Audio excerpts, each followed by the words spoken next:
BK, what's hot to go? The hottest pop culture stories of the day, like Baldoni and Lively lawsuit update. Some cases are dropped. Both are claiming it's a win. Plus, Tiger went to a bougie rehab. This is Hot to Go. I'm Brittany. I'm Kendall. And I'm Mike. And everybody's doing a victory lap off of every announcement, including the Baldoni case. As you guys know, they dismissed 10 of the 13 claims filed by Blake Lively. This is a New York judge. And is it because of a technicality? Well, if you were to ask Blake Lively's lawyer, he would say yes. He said that the judge tossed out the harassment claims primary on a legal technicality because Lively was an independent contractor rather than a traditional employee. Her claims didn't fall under federal Title VII protections. There's also jurisdiction issues. Some claims were dismissed because they lacked a substantial connection to California law. What's left? What claims were left, you ask? Retaliation, breach of contract, and aiding and abetting retaliation. So her team is basically going, like Michael Gottlieb, her lawyer, is basically going, listen, we expected all of this. This is not like crazy to us. We knew that the federal harassment claims would not go to trial, but like she's not like they also didn't say that it didn't happen. They're not saying because Judge Lyman is saying you can't bring this to trial, you can't bring this in front of a jury. They're not arguing that it didn't happen. Like they're going, of course we knew this. Like, am I reading that right? It feels like that. Because that's wackadoodle. Like, why would you spend the money, the energy, the time, Blake's career and public image talking about this, knowing it would be dropped because to the average person, it looks like that means it didn't happen. It's a lie. And then go, well, we knew it. Why wouldn't you have filed this in New Jersey? Like, it doesn't make sense. The only thing that I guess, again, this has played out. We've talked about how this has all been played out in public, and this has all very much been debated in the court of public opinion. If this truly feels like Blake Lively wanted this to be Blake Lively versus Justin Baldoni, this is a bad guy. This bad guy did bad things. I want this movie. Like, this is the vibe we're getting from all this. He's no longer even a part of this. Like, technically, he's no longer a defendant. Yeah. The cases where every claim that was Blake Lively versus Justin Baldoni in this case, those cases have all been dropped. Yeah. So now it's Wayfarer Studios versus Blake Lively. So is this just that was her only way to keep it, at least from a public narrative, me versus him?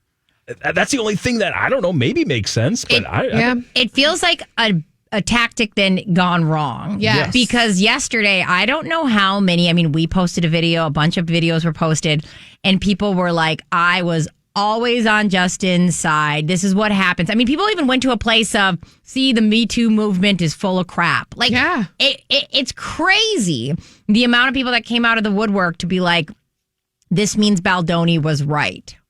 Yeah. Yeah, it just seems so. And I totally hear what you're saying, Mike, because that does make sense. It's like we have to, like, there has to be some rationale behind this. And it's like that actually does check out. That it'd be like, how else can I make sure it's his name and my name because I want to ruin this person who I believe tried to ruin me? It just is like, if it all is going to come down to jurisdiction and this Judge Lyman, who this isn't his only case, of course. That's why he's reviewing it right now and going, okay, this is what you can bring to trial. This is what you can't bring to trial. That's why it hasn't happened yet. But it just makes no sense to me. I'm like, if they're going to be like, oh yeah, well, it's all just because of jurisdiction and stuff like that. If I'm Blake Lively, I'm irate. Pissed, and why angry, didn't you so try mad. this in New Jersey? Like, you should have known this. It's just so crazy to me. I don't know. I'm also curious. I know that you had a little bit of an update about this, Brittany, but yesterday when we did hear from Justin Baldoni's team, we heard from a couple of his attorneys that said, we're very pleased the court dismissed all sexual harassment claims and every claim brought against the individual defendants. To Mike's point, all the individuals gone. These were very serious allegations. We're grateful to the court for its careful review of the facts, blah, blah, blah, blah, blah, blah, blah, blah. That statement was Alexandria Shapiro and Jonathan Bach. it was not our main guy, Brian Friedman, who's trying to make this like WrestleMania situation out and of over this. here at 4'8". I don't know who's 4'8". Like, why? I'm so curious. Is that part of their tactic now? They're like, the Brian Friedman attack is not working well for us. We need to be the reserved, like, see, we're the professionals. This was all supposed to be a very professionally handled situation. Well, it definitely wasn't their decision because the judge said, Brian Friedman, I'm sick of your crap. You're done. So much so they won't let him back into court. They're like, you have done a 3-ring circus on all of this. And Michael Gottlieb, who is Blake Lively's attorney, wanted us to make sure that we knew that, giving a real, like... She doesn't even go here. He went on his statement to say that Justin Baldoni's attorney, Brian Friedman, doesn't understand the judge's Thursday ruling, especially since he had to bring in another law firm for the trial and last week was reprimanded by the court for having filed legally frivolous claims. He says he wasn't there. He doesn't know what's going on and he's been kicked out. So I don't know why he's pretending to know anything right now. He had to go to another law firm to understand law. He said he had to hire somebody for that. Well, he wasn't even here. The greatest line is that this is Michael Gottlieb speaking. I'm not surprised Baldoni's attorney, Brian Friedman, doesn't understand the ruling on Thursday, especially since he had to take in another law firm for this trial. Like, he's like, yeah, I'm not surprised. The guy's an idiot. He That's doesn't basically know what he's saying. He wasn't here, doesn't know. It is wild, though. When this news broke yesterday at like 4:00 our time, and Mike Graydon was like, you guys will not believe this. This judge dismissed 10 of the 13 claims. Like, and it doesn't, no matter what you know or don't know, it doesn't look good for Blake Lively. It makes it look like she's a liar. And to your point, too, those claims that he dropped were all the sexual harassment. So what's left? I mean, we mentioned what they are, but like, what does that mean? Well, that means is they're saying there is Wayfair Studios engaged in sophisticated press and digital plan to smear her reputation, and especially after she raised concerns about sexually inappropriate behavior. So Wayfair is getting sued for doing those online like guerrilla tactics and using PR firms to make sure that like Blake Lively was not believed or just his overall lowers her stock. Right. And then like breach of contract. I mean, that can be anything. That can be like, you didn't put orange juice in my trailer when it says in my contract I should have fresh squeezed orange juice in my trailer. And what Kendall's referencing is something that a lot of celebrities do is they make an elaborate rider. Mm-hmm. A rider is like what you say you want in your trailer or let you have to have there, and they all agree to it. Yeah. And sometimes they'll put in very specific things like sour nerd ropes. Yeah. Grape flavor only. And so if something goes awry, then they can go, this is breach of contract. You signed that this was going to be here, and I actually saw a strawberry. Like, it's kind of like a contingency plan. Sometimes. Yeah, it's a contingency plan of like, if things go awry, I can say that you breached the contract. This is not the last we will hear of this. I mean, obviously, the actual trial is still set for May 18th, but the weeks to come, we'll be hearing more. Okay, Tiger Woods. Tiger.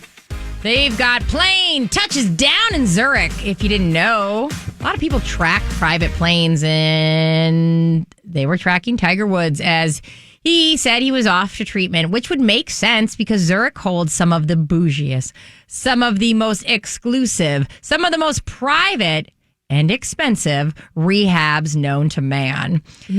So off he went. He said, as people were saying nothing, as we know that he came out with a social media post along the lines of getting help. And then it was kind of doubled down and more clarity was needed when his team was like, to be clear, it's an addiction thing they kind of hinted at. Mm-hmm. So he's in Zurich. I'm very curious, Mike. Yep. Is this the same facility in Switzerland that our former Duchess of York, Fergie, not Fergie Fresh, Sarah Ferguson, has been promoting? 100% it is. The Paracelsus Recovery in Switzerland, $13,000 a day. And apparently the advertisement from the former Duchess did what it was supposed to, because this is where Tiger landed. Okay, so get that money, honey. Mm-hmm. So should we take notes? Proof we do endorsements all the time. The proof of concept, baby. Yes.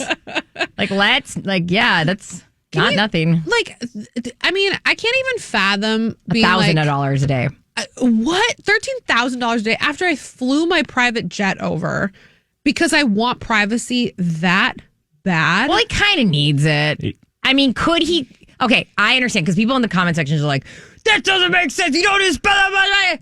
Okay, can he really be vulnerable in a place where everybody's secretly recording him? Like if he went to, a place around here, how many times would you hear people get out of there and be like, Tiger Woods in there? And also, he said this in Roundtable. Like, I'm not saying you need someplace that's $13,000 a day, but not know in the way that, like, he doesn't really have the luxury of going to an AA meeting and going, oh, my name is Tiger and I'm an addict. You're right. Like, because I just want to know who else is there. Yeah. I want to know who else is in circle time. Totally. He's a billionaire. I mean, this is definitely what billionaires do when they go to rehab. And one of the reasons why Fergie in this conversation was up in this whole thing is because everything came down with former Prince Andrew in the Epstein files. This is where she reportedly went in February to just kind of hide out. She's like, it wasn't necessarily even for treatment. It's the only place she kind of felt safe because that's how protected she was in this place. Plus, she's done endorsements for them. She knows the owner very, very well. It sounds like this is where she felt comfortable. So clearly, when privacy was the biggest concern for Tiger, it makes sense that this is where he ended up. I get it. Tiger went to Zurich.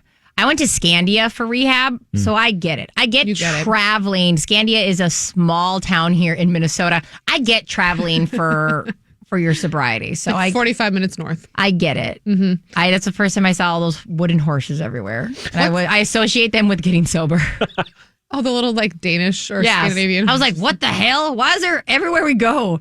Has his girlfriend said anything about any of this? Oh, I'm so glad you asked. As a lot of you know, Tiger is dating Vanessa Trump. Yes, that Trump. Well, she did. There was a whole article that she finally comes and speaks out.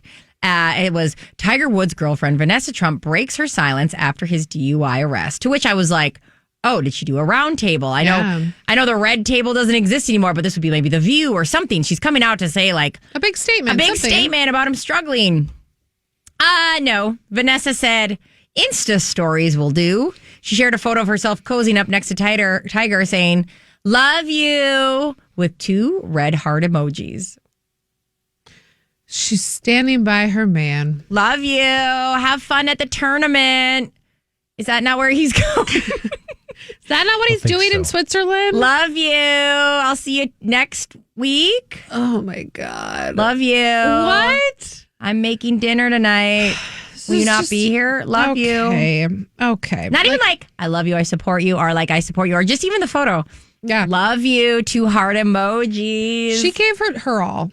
Okay? She really did. She gave it her all. Really did. She left it all on the court.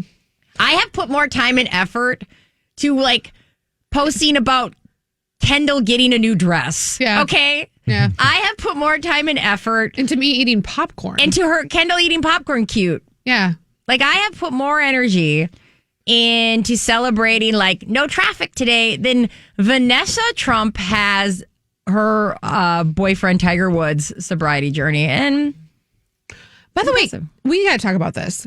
Speaking of anyone Trump and Tiger Woods, when the body cam footage came out, and these officers are like, "Sir, you can't walk away. Sir, what are you doing on your phone?" Because they're like, "We are going to literally take you in. actively arresting you. We're arresting you. We're putting you in handcuffs." This is happening. Yeah. And he's like, "Oh," he looks all confused. Like, "Oh, sorry, no, it was the president. I was just talking to the president." You're so gross for that, Tiger Woods. Tiger, you dropped this. It's the president's name. Like, it's just so ridiculous. What do the president of Costco? The president of your bowling league? It's like, oh yeah, it was just the president. Oh, because he randomly called you while you were getting pulled over. No, dude, you meant this as a weird flex so that you wouldn't get arrested. Like, what did you think would happen? Also, bet. You know what I mean? Like, I know that it happened, but I was a police officer. I'd be like, push FaceTime right now. Right. I want to see the FaceTime right now. I want to see the leader of the free world right now on FaceTime. Bet. In the Oval Office. Because, like, I could also, guys, I actually have to go during this broadcast because the president of the United States is calling me. Oh, sorry, it was just the president? The president. It's just so gross. It was like the weirdest, grossest flex. Like, dude. And that is not a political statement. That is okay, you are going to, like, you might as well have said, that was just the king of England. What? Like, what is wrong with you? Stop it. You do realize who I am, right? I am Tiger Woods. I can just press one button here and call the president. Can you do and that? you're going to arrest me? You know who I have on speed dial? Santa. Okay? He knows. That is a flex. That's a huge. I mean, we call Santa a lot. And weirdly enough, he sounds like my brother Jordan. But when Gogo's being really naughty, we do give Santa a call. That's a flex. Thank you. It's hot to blow. All right, at this point in Hot to Go, we head on over to Mike Anger, our producer and the blind item expert. What secret on the internet might be the next to blow? I've been sitting on this all day long, and I'm so excited. Eek! I'm so excited because one of our favorite blind item sources, Dumois, has a story for us. And that story is that, as we've all been talking about for the past few days, it's all about the drama of Summer House. Mm-hmm. You've got the Amanda Batula and Wes and that relationship, and then how that affects Ciara. Mm-hmm. So she, of course, was in a relationship with Wes. They broke things off. Then they were maybe reconciling everything. Everything was going good, it sounded like. But Ciara might be getting a major upgrade. Because we've all kept saying the same thing. Why is everyone fighting over this, Wes? Yeah. Well, let's insert a man who is worth fighting over. Because according to one of our favorite blind item sources, somebody who is a friend of Ciara says that the reason why Rihanna entered the conversation is because her and Ciara are very close. Really? They are. They're friends. That's wild. So wild. That's one of the reasons why Rihanna she's obviously big into Bravo, loves Bravo, and they've connected. Ciara Miller and Rihanna apparently are real good friends in a tight relationship. Okay. And according to a friend, she's in her DMs right now. Rihanna is trying to hook Ciara up with an A-list actor who just won a major award. Yes, we're talking about Michael B. Jordan. Michael B. Jordan? Michael B. Jordan. So it might be the, biggest upgrade of all time. I was worried you're going to say Sean Penn. I was going, don't say Sean Penn. Don't say Sean Penn. He said upgrade, Brittany. Oh my. Critical thinking skills. That is it. Tell me more. That's what she deserves. And yes, and I think that's the biggest thing. Anyone's like, why would Michael B. Jordan, of all people, have you seen Ciara Miller? Ciara is and I literally stand by this, one of the most beautiful people I have seen on my television ever. So this idea isn't out there that far when you realize that she is one of the most attractive people on the face of the planet. Funny. She's kind. She was a nurse. Mm-hmm. Like, she's no dummy. You know what I mean? Like, because there's a lot of these people you go, well, what would you even talk? She's all of the things. And she's friends with Rihanna. We just found out that Rihanna actually unfollowed Amanda because obviously all three of them were friends. There's a belief and there's some rumors that this might be a matchmaking situation. And I want to thank Michael B. Jordan for taking off my dress later. That's Nicki Minaj. Okay, Michael B. Jordan. Mm-hmm. He's like my top 3 of all time. This man. And then after he won and he was like, hey, mom. Hey, mama. I'm up here. And he held his mom's hand when he won. I was like, this man is perfection. I have goosebumps. Why do I feel like this is happening to me?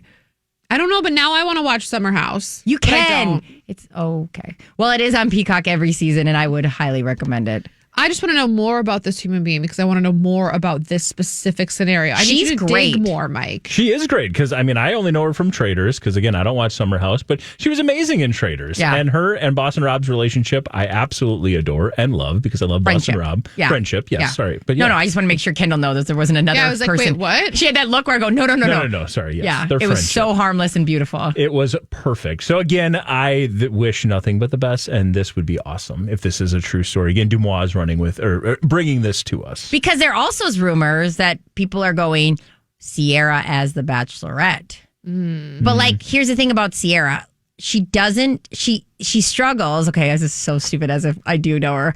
She's always had a hard time because my girl. I know, because she is so beautiful. And people want to, it's really conveyed that all these guys want to have sex with her. And she's very I actually can't date many people at once. When I'm talking to somebody, it's a one-on-one thing. And I can't do the multiple guy thing. Oh, so you're saying she wouldn't even be interested? I don't think she would be. Well, I think it was interesting, too, because that Dumois was reporting this story. We had heard just yesterday from Dumois the thing about the private investigator. Yeah. And Brittany, you had more information on even that today. Because we all thought that Sierra hired a private investigator. Because Which didn't clock. And she'd seen Amanda's location had been at West House, at early hours in the morning. And her girlfriend, she's like, what are you doing? And she's like, oh, it's nothing. Yeah, which didn't really clock for her personality, but we're like, yeah, because there were these unknown photos that were taken, and it made it very clear that Amanda and Wes didn't know these photos were taken. And then we see Sierra crash out on the sidewalk, seeing something. Dress. Yes. And so we're like, well, that's weird. Well, Bravoaholics did some digging and listening to Giggly Squad, which is Paige DeSorbo and Hannah Berner's podcast. Paige DeSorbo was a former Summer House member, so she's best friends with Sierra and Amanda. She was like, no, this is fishy. I also am a millionaire, but She's making money. She's making good money. She has her whole Daphne line, the loungewear. And she's like, let's get a PI. Let's get a PI on this. And I'm sure it didn't take a hard cracking PI investigative work, because when you don't think people are following you. So word on the street is allegedly Paige DeSorbo is the one that hired the PI for Sierra to track Amanda and Wes, caught them kissing, brought the receipts to Sierra. Here we are. Girl, it's going to get so much better if you even go on one date with Michael B. Jordan. And then on top of it, people are combing through all the footage, and there could be some proof that this relationship actually started last summer. Ew. Oh, I know. It's beautiful. Thank you all. It's Hot Mess. Is he a hot mess, or is he a speaker of truth? Well, we'll let you be the judge. Brian Cox is mouthing off in all sorts of old English to tell us these celebrities suck. His latest, Johnny Depp, Brian Cox called him so overblown, so overrated, and adding that he was relieved he turned down a role in Pirates of the Caribbean franchise. In this same interview, he went to a place of Ian McKellen. Why would you ever say something mean about Gandalf? Not to my taste. That's so rude. Said that he didn't like his acting style. Not to my taste, says Brian Cox. He's like, That's aggressive. have you had the Big Mac? Great. Ian McKellen? Not so much. Heard of Succession? I'm wonderful. Gary Oldman? Well, this is when we broke out the old English. He thought him playing Winston Churchill, even though he did win an award. He thought Gary Oldman was a cobbler's and crowd-pleasing Farrago. Farrago, which we found out is... Well, I gotta look it up again. I gotcha. Don't worry. It's a confused, motley mixture or huddle of miscellaneous things, often describing a disorganized, nonsensical, or chaotic collection of a human being. Wow. We went to a place of, okay. Farrago. Again, are these things wrong? I don't know. Yeah. Especially with Gary Oldman. Yeah, I do feel He's a bad. treasure. I do feel bad for. And actually, Ian McKellen's pretty great too. Yeah. Johnny Depp. He said some problematic things at Johnny times. Depp's but no, fine. yeah, I mean, Johnny we Depp don't have to Johnny defend Depp. him. No, we need to be out. So which I was like, the best. which I was like, hey, it's time to comb through the internet, aka let's have AI look through the internet and find times where he's attacked different celebrities. I got a list. Oh boy. I've got Edward Norton. He said that he is a pain in the arse. Okay, that's believable. That's not a bad one. We know Jeremy Strong is on Brian Cox's list of I do not like that man, even though Jeremy Strong played his on-screen son. Well, he got really annoyed because Jeremy Strong said that he did too much method acting, calling it bollocks. I will say this works out well because the two characters hate each other anyways. Honestly, nobody likes Jeremy Strong. Like a lot of people That's say clear. bad things about Jeremy Strong. And he played such a good D-bag in Succession that it worked out well. He wasn't acting. Nope. Then Eat the Rich. I think he yells one time, and he's like the richest person. Daniel Day-Lewis. Rude. Yeah. Ooh. He said that he did not like, they actually had a big old public spat over the method acting. And he said that at least Daniel Day-Lewis is a little discreet on set because he doesn't like when you peacock. So this is literally like, he's like, let me give you one nice thing about this man. He's discreet. I like that when I don't know he's around. What? Like, my favorite thing about it is when I don't hear or see him. Yeah. That's not great. No. Quentin Tarantino, he pulls out another fancy $10 word. Mauritius. This is apparently attractive, but having in reality no value or integrity. Wow. That works. It'd be a compliment. But Quentin Tarantino... I don't think anyone's going to argue Tarantino. Is attractive? Well... Not that, no. I know. And like, I'm not mad. I like Quentin Tarantino, but like, not exactly. I wouldn't call him hot. Classic beauty. Like, same, though. I get it, Quentin. Margot Robbie said that she was far too beautiful to play Kathy in Wuthering Heights. That's not insulting. That's just the best compliment someone could ever give you. And maybe he isn't our hot mess. Maybe Brian Cox is just says the thing we're all thinking because Kevin Spacey is a stupid, stupid man, says Brian Cox. All right, we're all with you now. Actually, we're all on board. You know who's the hot mess? You not getting enough mic time, Brian Cox. Give that man a podcast. I want to know who else you hate. Kevin Spacey is a stupid, stupid man. He does not mince words. Margot words. Robbie's too beautiful. Wow. Not wrong. Not wrong. Hey, do you think Brian Cox is actually pretty right and accurate in all these things? Or do you think he should shut up? Because I'd be shocked if he did. It was pretty fun. Tell us in the comments because Hot to Go is on YouTube. Make sure you like, subscribe, and send it to a friend.